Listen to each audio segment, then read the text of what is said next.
ومن أظلم ممن منع مساجد الله أن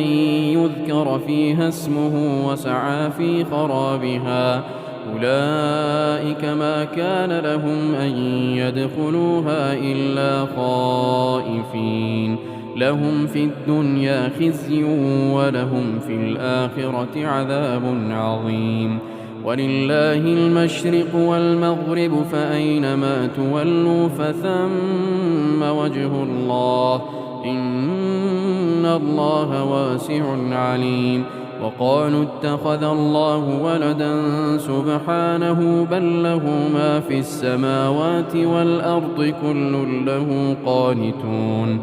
بديع السماوات والأرض وإذا قضى أمرا فإنما يقول له كن فيكون